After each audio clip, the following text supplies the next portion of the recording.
प्रिय भाई एवं बहनें, आप सबको सतीश पाल का बहुत बहुत नमस्कार। आज मैंने आपको ये सूचना दिलवाई थी कि मैं कुंभ के विषय पर बोलूंगा और उसी में कल जो महाशिवरात्रि है उसकी बधाई दूंगा और महाशिवरात्रि के बारे में भी थोड़ा सा बोलूंगा। कारण उसका यह है कि हम लोग रानी अहिल्याबाई होलकर के वंशज हैं और उनको अपनी मतलब जिस तरीके से उन्होंने अपने कार्यों से पूरे दुनिया का दिल जीता, जो हुकूमत करी रानी अहिल्याबाई होलकर ने, वो हाथ में शिवलिंग लेकर के वो राजाज्ञा जारी करती थी कि महादेव की, भगवान महादेव की आज्ञा से जो राजाज्ञा जारी होती थी वो महादेव की आज्ञा से जारी होती थी। और कल शिवरात्रि है। हम सब लोगों को ये विचार करना है कि सब पूरा भारतवर्ष, पूरा दुनिया, जब आदमी आगे बढ़े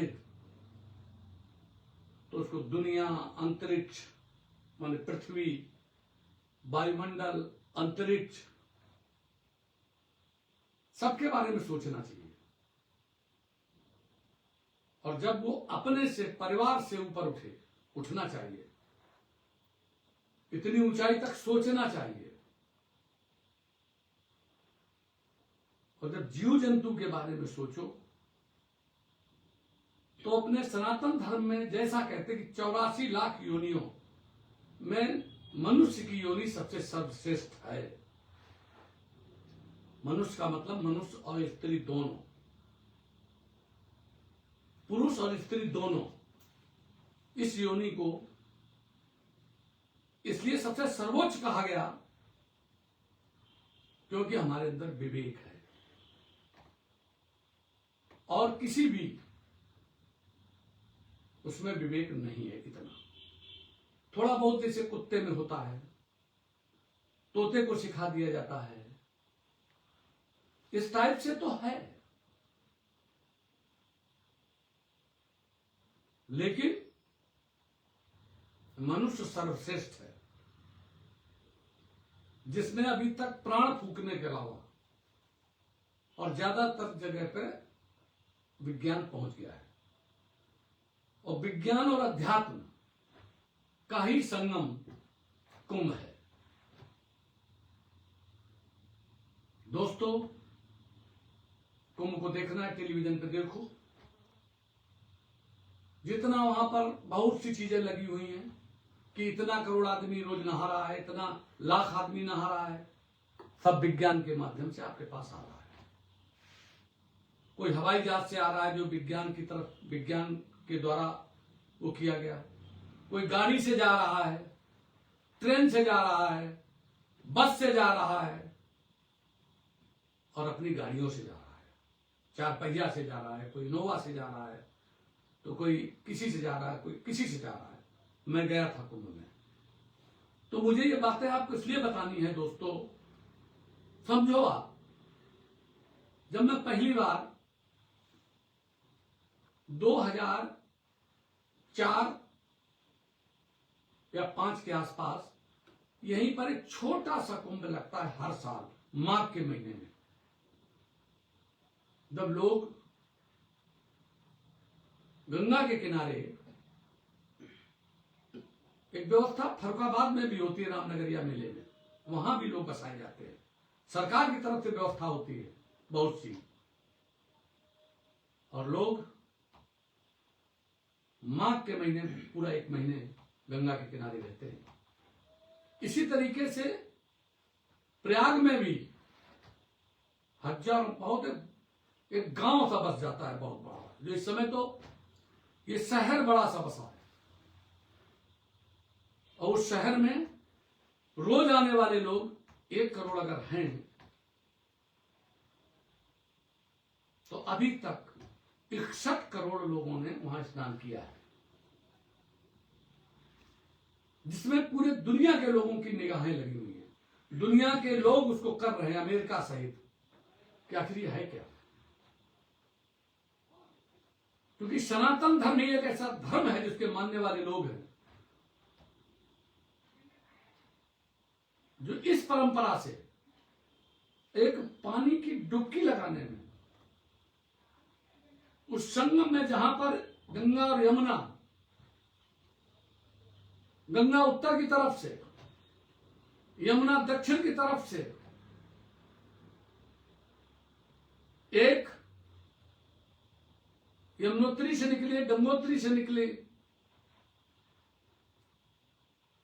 एक हरिद्वार के पास से निकली, ऋषिकेश हरिद्वार,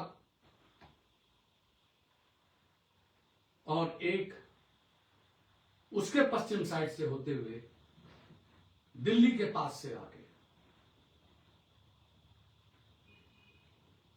और मथुरा होते हुए, इटावा के पास से होते हुए, और प्रयागराज में जाकर के गंगा और यमुना दोनों विलुप्त हो गई। और जब छोटा कभी बड़े में मिलता है तो उसका नाम विलुप्त हो जाता है। वहीं पे सरस्वती नदी जो बताते विलुप्त हो गई है, वो भी थोड़ा आ जाती है वहां, तब तीनों का संगम होता है। दोस्तों, हम कमियां निकालने में ना रहे, हम अच्छाइयां देखें।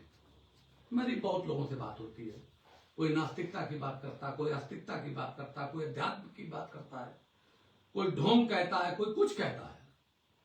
लेकिन मैं बहुत पहले से कहता हूं, जब मैं कांग्रेस की राजनीति करता था तब मैं समझाता था लोगों को कि आप लोग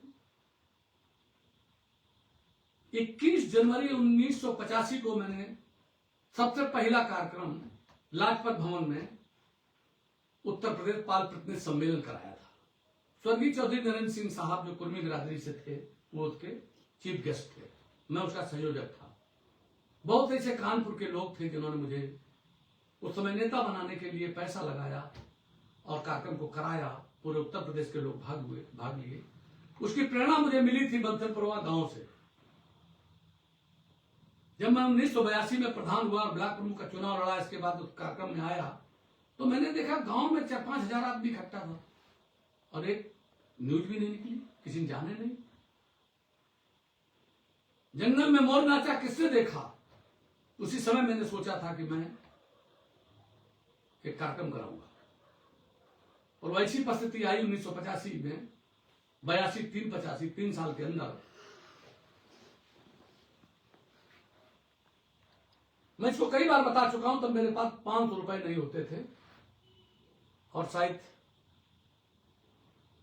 मुझे याद नहीं उस समय कितने रुपए का, 5,000 रुपए का होता था ये लाजपत भवन। तो स्वर्गीय सोनेलाल पाल जी, उनकी धर्मपत्नी को उन्होंने फोन किया और उन्होंने रुपया दिया। आज भी उनके लड़के दिनेश पाल जी और विनोद पाल जी, राजाराम पाल डेयरी वाले वो खत्म हो गए, राजाराम पाल गुजैनी वाले वो खत्म हो गए, कैलाश पाल जी गुमती के वो खत्म हो गए, स्वर्गीय शिवकुमार पाल जी उनके पिताजी वो खत्म हो गए, बहुत से लोग चले गए। और हम लोगों की यात्रा जितनी चल रही है, आया है सो जाएगा राजा रंग फकीर। तब से मेरे दिलो दिमाग में मैंने कहा था, दिल्ली की रैली, लखनऊ की रैली, त्याग रैली, ये रैली, करनाल में रैली, फला जगह, और तमाम देश में तमाम जगह की रैलियों में आप सबके आशीर्वाद से मुझे जाने का अवसर प्राप्त हुआ है। मैंने ये क्यों सोचा कि मैं समाज के लिए, गडरियों के लिए अपने आप को देता हूं, क्योंकि मैंने जब देखा पूरे देश में, जब नजर डाली तो साउथ में तो लोग हैं, मुख्यमंत्री भी है इस समय सिद्धारमैया साहब, साउथ का आदमी गवर्नर भी है हरियाणा में, हैदराबाद के हैं, भाजपा से हैं, अब तो भाजपा नहीं उनको कहा जा सकता, वो गवर्नर भी है, लेकिन इधर का आदमी नहीं है। उसका कारण क्या है?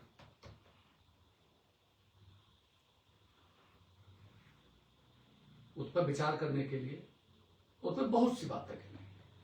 दोस्तों, मैं इतना ही कहना चाहता हूं कि जब आदमी जैसे कहते हैं कि वहां सब सनातन धर्मी इकट्ठा होते हैं, क्रिश्चियंस लोग भी आते हैं, कुछ मुसलमान भी आ जाते हैं। ऐसा नहीं है कोई, जैसे सलमान खान शायद आया था, जो भी हो, तमाम मुसलमान गए हैं। लेकिन जो सनातन धर्म के लोग, उनकी जाति खत्म हो जाती है वहां। और जैसे लौट के आएगा जात, उसका पीछा तो छोड़ती नहीं है, वो गांव में आकर के उसी जात का हो जाता है। तो इससे क्या सीखेंगे आप, क्या करना है आपको, कि जैसे गांव से नाला निकलता है, पहले गांव से नाली निकलती है, फिर एक नाला में मिलती है नाली या वो नाली तालाब में चली जाती है, तालाब से जब पानी ओवरफ्लो होता है तो वो नाला में चला जाता है। ये प्रैक्टिकल है। और नाला से जाकर के एक नदी में मिलता है, तो नाली नदी में, नाली नाला में, नाला नदी में, और नदी गंगा या यमुना बड़ी नदी में, चाहे ब्रह्मपुत्र हो, तमाम नदियां बड़ी बड़ी हैं पूरे देश में, पूरे दुनिया में। फिर वो जो बड़ी नदी है जिसको गंगा कहते हैं, जब गंगा जाती है प्रयागराज से, फिर बनारस पहुंचती है, काशी, भोले बाबा के मंदिर जिसको अहिल्याबाई होलकर ने बनवाया था, और उसके पास से पटना होते हुए, बिहार होते हुए, और पश्चिम बंगाल में गंगा सागर में गिर जाती है। गंगा सागर माने समुद्र में पहुंच जाती है, फिर समुद्र हो गया। तो इतना ऊंचा सोचो, इतना बड़ा सोचो। इसलिए मैंने आपसे कहा है, अपने दिलो दिमाग को इतना बड़ा करो, अपने दिल को ऐसा बड़ा करो, जब सोचो तब नाली, और जब सोचते सोचते सोचो तो समुद्र में जाकर के समुद्र जितना विशाल हो जाओ। व्यवहार भी करो तो इसी तरीके से करो, बुद्धि भी बढ़ाओ तो इसी तरीके का बढ़ाओ। और कुंभ को ये समझो कि संगम जो हुआ है, ये भी जब समुद्र होता है तब पूरे दुनिया के लोग समेट जाते हैं। दुनिया में पूरा समुद्र पूरी दुनिया के उसमें है। क्योंकि मुझे 1987 में दुनिया के तमाम देश जाने को मिला। कलकत्ता से जब मैं उड़ा, समुद्र के उस पार थाईलैंड है जो बैंकॉक था, 2 घंटे में वहां प्लेन पहुंच गया था, वो थाईलैंड है। इसके बाद चलिए हांगकांग है, साउथ कोरिया, मतलब कोई ऐसा देश नहीं है, बहुत से ऐसे देश, सऊदी अरब छोड़ करके बहुत से देश हैं। इस तरीके का पूरा जब नक्शा देखेंगे आप, मैं कई बार बोल चुका हूं कि अगर आपको ज्ञानी विज्ञानी होना है तो आपको पढ़ना पड़ेगा, और किसी की बात विद्वानों की संगत करनी पड़ेगी, सीखने की चाहत रखनी पड़ेगी, जो हम कम रखते हैं, बिना मतलब में पिलते रहते हैं। तब मैं देखता रहता हूं, मुझे बड़ा कष्ट होता है। और सारी दुनिया में राज वही कर रहा है जिसकी बुद्धि बड़ी है। अंग्रेजों की बुद्धि देखी, जो क्रिश्चियंस है उनकी बुद्धि देखी कितनी ज्यादा बड़ी है। जो बौद्धिस्ट है जापान और साउथ कोरिया और तमाम ये जो अपने आपको बैंकॉक बताया, चाइना है, रूस है, रूस तो क्रिश्चियंस देश है। तो क्यों पढ़े? क्योंकि वो बुद्धि उन्होंने अपने का विकास किया है। और एक दिन में बुद्धि नहीं बढ़ती, और बढ़ती भी है तो उसके लिए आपको सकारात्मक सोचना पड़ेगा, माने नकारात्मक नहीं। जैसे एक गिलास में आधा पानी भरा है, तो आपसे पूछा जाए कि इसमें क्या स्थिति है, तो आप ये कभी मत बताइए कि आधा खाली, बताइए आधा भरा है। आपका अगर बहुत नुकसान हो गया है तो बहुत चिंतित मत होइए। मरना सबको एक दिन है, डरना बिल्कुल नहीं चाहिए।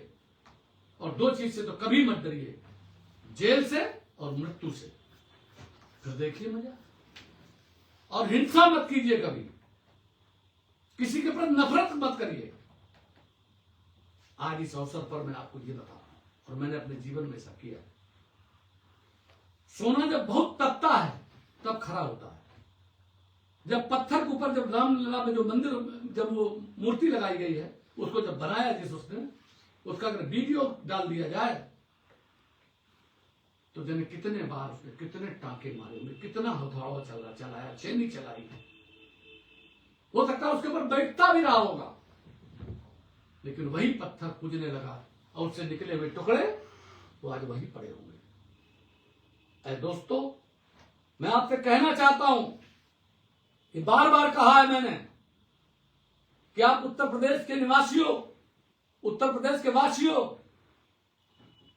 831 ब्लॉक में बसने वाले गरीबों, चरवाहों, आप अपने गांव में रहने वाले गरीबों, अछूत जात के लोगों को, जिनका छुआ खाते नहीं थे, जिनको चारपाई पे बराबर बैठाते नहीं थे, उनको बैठाइए, उनको खिलाइए पिलाइए, उनसे प्यार कीजिए। उनका सर्टिफिकेट अकेले मत लीजिए। सर्टिफिकेट पे कोई अधिकार आपको नहीं। जो अछूत जात की जो सूची बनी उसका नाम है एससी सर्टिफिकेट, क्योंकि आप हो नहीं, आप राजा रजवाड़े हो, आप अहिल्याबाई होलकर के वंशज हो। ये गलत काम किया है जिसने सर्टिफिकेट लिया है, उसमें मेरी भी गलती मैं मानता हूं, क्योंकि मुझे एक मथुरा में एक आदमी ने समझाया था कि 27 नंबर पे धंगर लिखा है, ये हम ही लोग हैं, कोई रहता नहीं।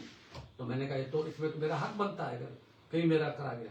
उसके बाद मैंने जब पढ़ा लिखा, जाना कि 4 बातों पर यह छूत जात का चिन्हीकरण किया गया था। जब बाबा साहब अम्बेडकर ने सन 31 में, जो साइमन कमीशन सन 29 में आता है, 27 में आके 29, और उसके बाद कांग्रेस कहती गो बैक, वापस जाओ।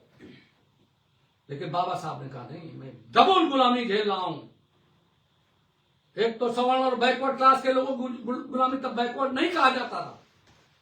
अछूत जात, जो अछूत जात थे, छोटी वाली जातियां, उनका चिन्हीकरण करने के लिए 4 बातें कही गई, जिसके नाई बाल न बनाता हो, जिसको चारपाई पे बराबर न बैठाया जाता हो, जिसका छुआ न खाया जाता हो, जिसके धोबी कपड़े न धोता हो। धोबी तो तमाम जगह पर बैकवर्ड क्लास में आता है, बिहार में धोबी बैकवर्ड क्लास में आता है दोस्तों। देर नहीं लगी थी उसको करने के लिए, और तब कोई तैयार भी नहीं था कि मैं शेड्यूल कास्ट में रहूंगा। और आज भेड़ मत बनो, गड़िया बनो, भेड़ों को हाँको। हिंदुस्तान भेड़िया दशा है दोस्तों। मैं जो कहना चाहता हूं, हर वो नौजवान जो बुद्धिमान है वो सतीश पाल के साथ जुड़े, और जो गांव का वैसा आदमी है उसकी सेवा करे, और अकेले गरीबों की नहीं, संपूर्ण जात का जो गरीब आदमी है, संपूर्ण जात पे पिछड़े है। सबसे ज्यादा तो पिछड़ी हर जात की महिला होती थी। अगर आरक्षण ना हो जाता दोस्तों, पंचायत में जब सन 88 में राजीव गांधी जी ने किया, सन 95 में लागू हुआ, और सपा बसपा की गठबंधन थी उत्तर प्रदेश में 93 में 27% backward, 2% schedule tribe, 21% schedule caste, और इन सब में 33% महिलाएं। मैं एक भी महिला गांव में प्रधान नहीं होती थी। मैं 2 बार प्रधान रहा हूं, और निर्विरोध प्रधान रहता था। बताना मतलब बार बार क्यों बताऊं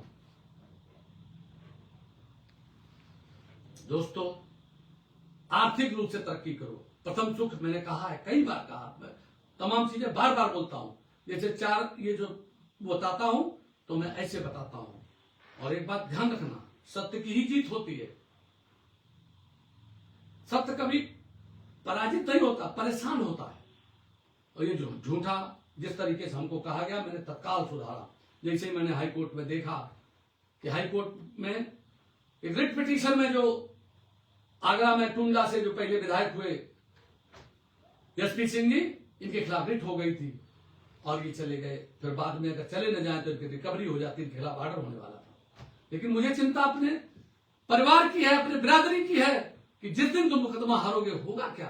तब तक बहुत लोग, कोई डॉक्टरी में एडमिशन ले चुका होगा, जितने लोगों को सर्टिफिकेट मिले, खैर रुक गया है। ऐसा नहीं है कि अगर मौका मिले तो आप लोग सब ना करें, हम भी आपके साथ हैं।